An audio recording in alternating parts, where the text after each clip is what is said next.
മുൻപ് ശ്രീ നിതിൻ കണിശ്ശേരി, വളരെ ഗൗരവ സ്വഭാവത്തിലുള്ള ആരോപണങ്ങളാണ് രാഹുൽ ഗാന്ധി തെളിവുകൾ സഹിതം ഇന്നലെ തെരഞ്ഞെടുപ്പ് കമ്മീഷനെതിരെ ഉന്നയിക്കുന്നത്, കേന്ദ്ര സർക്കാരിനെ പ്രതിക്കൂട്ടിലാക്കുന്നത്.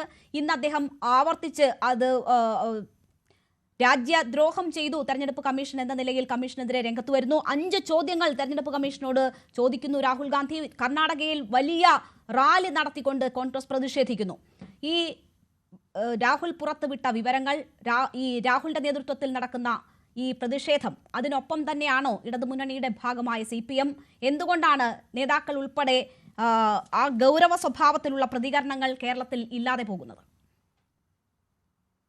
അല്ല, നമ്മുടെ രാജ്യത്തിനകത്ത് കഴിഞ്ഞ കുറെ കാലമായി നടന്നുകൊണ്ടിരിക്കുന്ന ഒരു ചർച്ചയുടെ ഒടുവിലത്തെ ഏറ്റവും പ്രധാനമായി പുറത്തു വന്നിട്ടുള്ള ചില വെളിപ്പെടുത്തലുകളാണ് ഇന്ത്യയുടെ പ്രതിപക്ഷ നേതാവായിട്ടുള്ള ശ്രീ രാഹുൽ ഗാന്ധി ഇപ്പൊ നടത്തിയിട്ടുള്ളത്.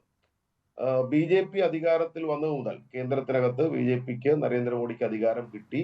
ഈ കഴിഞ്ഞ 11 വർഷങ്ങളിൽ രാജ്യത്തിലെ എല്ലാ ഭരണഘടനാ സ്ഥാപനങ്ങളുടെയും തങ്ങളുടെ പരിധിയിലാക്കുന്നതിന് വേണ്ടിയിട്ടുള്ള വലിയ പരിശ്രമം BJP നടക്കുന്നത് രാജ്യത്തിനകത്ത് ഇതിനോടകം തന്നെ ചർച്ചയായിട്ടുള്ളതാണ്. അതിന്റെ തെളിവുകൾ പുറത്തു വന്നിട്ടുള്ളതാണ്. പലതരത്തിലുള്ള ഡിബേറ്റുകൾ അതിനെ സംബന്ധിച്ച് നടന്നുകൊണ്ടിരിക്കുന്നതാണ്. നമ്മുടെ രാജ്യത്തിനകത്ത് ഏറ്റവും സുതാര്യമായി നടക്കേണ്ടുന്ന ഒരു പ്രക്രിയയാണ് നമ്മുടെ രാജ്യത്തിന്റെ തെരഞ്ഞെടുപ്പ്. ലോകത്തിലെ തന്നെ ഏറ്റവും വലിയ ഒരു ജനാധിപത്യ രാജ്യത്തിനകത്ത് നടക്കുന്ന ഈ തെരഞ്ഞെടുപ്പ്, സുതാര്യമായ തെരഞ്ഞെടുപ്പ് പ്രക്രിയ നടത്താനുള്ള ഏറ്റവും സംശുദ്ധമായ ഉത്തരവാദിത്വമുള്ള ഭരണഘടനാ സ്ഥാപനമാണ് നമ്മുടെ രാജ്യത്തെ തെരഞ്ഞെടുപ്പ് കമ്മീഷൻ. പക്ഷെ തിരഞ്ഞെടുപ്പ് കമ്മീഷന്റെ കഴിഞ്ഞ കുറെ നാളുകളായി നമുക്ക് നോക്കിയാൽ കാണാം, തിരഞ്ഞെടുപ്പ് കമ്മീഷൻ കേന്ദ്രം ഭരിച്ചുകൊണ്ടിരിക്കുന്ന പാർട്ടിയുടെ, അവരുടെ രാഷ്ട്രീയ നേതൃത്വത്തിന്റെ ഒരു സഖ്യകക്ഷിയെ പോലെയാണ് പെരുമാറുന്നത്. ശ്രീ ശ്യാംരാജ് ഇവിടെ BJPയുടെ വക്താവായി വന്നിട്ടുള്ള അദ്ദേഹം പറഞ്ഞിട്ടുള്ള കാര്യങ്ങൾ കൂടി ചേർത്ത് വെച്ചാൽ, തിരഞ്ഞെടുപ്പ് കമ്മീഷൻ എന്ന് പറയുന്നത് രാജ്യത്തിനകത്ത് ഭരണം നടത്തുന്നു എന്നതുകൊണ്ട് BJPയുടെ കാൽക്കീഴിൽ നിൽക്കേണ്ടുന്ന ഒന്നല്ല. അധികാരത്തിലുള്ള കേന്ദ്ര സർക്കാരിന്റെ കീഴിലുള്ള ഒരു സർക്കാർ സംവിധാനമല്ല, സർക്കാർ വകുപ്പല്ല തെരഞ്ഞെടുപ്പ് കമ്മീഷൻ. അത് ശ്യാമരാജിനെ പോലെയുള്ള BJPയുടെ നേതാക്കൾ മനസ്സിലാക്കണം. തെരഞ്ഞെടുപ്പ് കമ്മീഷൻ എന്നത് നമ്മുടെ രാജ്യത്തിലെ ജനങ്ങൾ ഇപ്പോഴും വിശ്വാസ്യതയോടുകൂടി കാണുന്ന ഏറ്റവും പ്രധാനപ്പെട്ട ഭരണഘടനാ സ്ഥാപനമാണ്. പക്ഷെ ആ ഭരണഘടനാ സ്ഥാപനം കഴിഞ്ഞ ഏറെ നാളുകളായി ഇപ്പൊ ഈ വിഷയത്തിൽ ഉൾപ്പെടെ എടുത്തുകൊണ്ടിരിക്കുന്ന നിലപാടുകൾ ശ്രീ നൌഷാദ് അലി ഇവിടെ സൂചിപ്പിച്ചു കഴിഞ്ഞു. നിങ്ങൾ നോക്കൂ, ഒരു ആധുനിക ലോകത്താണ് നാം ജീവിക്കുന്നത്. ഒട്ടേറെ സുതാര്യമായി ഏതു കാര്യത്തെയും വളരെ വേഗത്തിൽ പുതിയ സാങ്കേതിക വിദ്യകൾ, നമ്മൾ ജീവിച്ചുകൊണ്ടിരിക്കുന്നത് ആർട്ടിഫിഷ്യൽ ഇന്റലിജൻസിന്റെ കൂടി കാലത്താണല്ലോ. ഇതിനെയെല്ലാം സെഗ്രിഗേറ്റ് ചെയ്തെടുക്കാൻ, അല്ലെങ്കിൽ ഇതെല്ലാം തിരിച്ചറിയാൻ കഴിയുന്ന സംവിധാനങ്ങളുള്ള ഒരു ലോകക്രമത്തിലാണ് നാം ജീവിക്കുന്നത്. നമ്മളാണെങ്കിൽ ഇപ്പോൾ ഇന്ത്യ അഭിമാനിച്ചുകൊണ്ടിരിക്കുന്നത് എല്ലാ കാര്യത്തിലും നമ്മൾ ഡിജിറ്റലായി ലോകത്തിന് മാതൃകയാവുന്ന നിലയിലേക്ക് വളർന്നു എന്ന് പറയുന്ന ഒരു കാലത്താണ് തിരഞ്ഞെടുപ്പ് കമ്മീഷൻ ഈ മുട്ടുന്യായങ്ങൾ പറയുന്നത്. തിരഞ്ഞെടുപ്പ് കമ്മീഷനോട് ഒരു പരാതി പറഞ്ഞാൽ തിരഞ്ഞെടുപ്പ് കമ്മീഷൻ വോട്ടർ പട്ടിക അല്ലെങ്കിൽ പരിശോധനയ്ക്ക് വേണ്ടി കൊടുക്കുന്നത് എങ്ങനെയാണ്? അതിനോട് തിരഞ്ഞെടുപ്പ് കമ്മീഷൻ പ്രതികരിക്കുന്ന രീതി നിങ്ങൾ നോക്കൂ.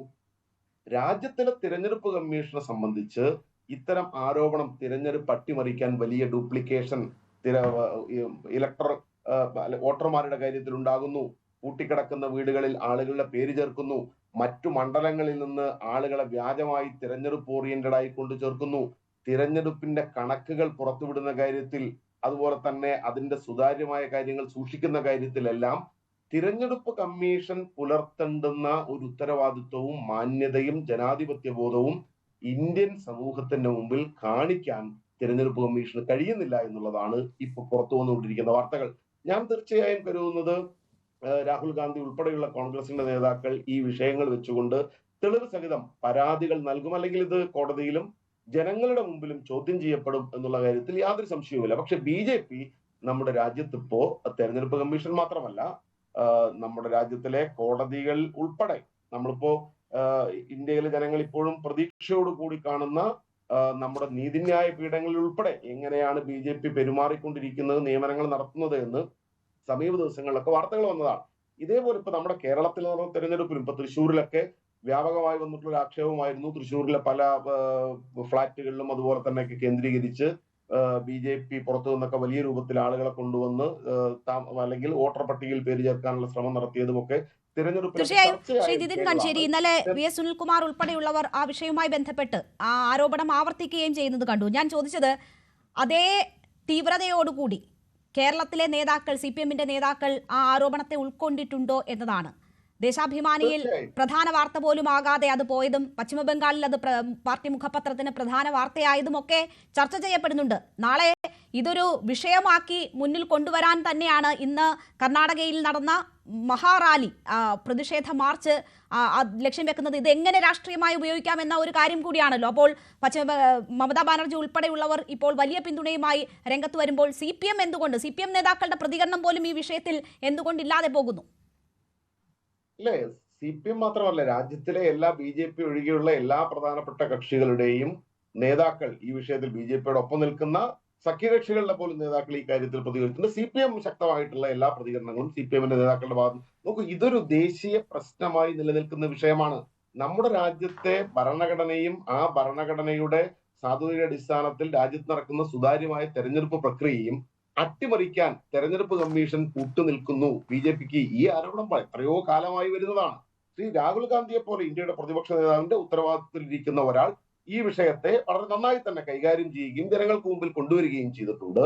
നമ്മുടെ രാജ്യത്തിനകത്ത് BJP ഒഴികെയുള്ള എല്ലാ രാഷ്ട്രീയ അല്ലെങ്കിൽ രാജ്യ താല്പര്യമുള്ള കക്ഷികളും ഈ വിഷയത്തിൽ BJPയുടെ നിലപാടുകൾക്കെതിരാണ്. തിരഞ്ഞെടുപ്പ് കമ്മീഷൻ ഇപ്പോൾ എടുത്തുകൊണ്ടിരിക്കുന്ന നിലപാടുകൾക്കെതിരാണ്. തിരഞ്ഞെടുപ്പ് കമ്മീഷൻ അവർ സുതാര്യമായി സംശുദ്ധമായി നിലനിൽക്കണമെന്ന് ഇന്ത്യയിലെ മുഴുവൻ ജനങ്ങളും ആഗ്രഹിക്കുകയും ചെയ്യുന്നു. ഇത് ഒരു രാഷ്ട്രീയ പ്രശ്നമായി ഇന്ത്യയിൽ ചർച്ച ചെയ്യപ്പെടാൻ പോകുന്നു എന്ന കാര്യത്തിൽ യാതൊരു സംശയവും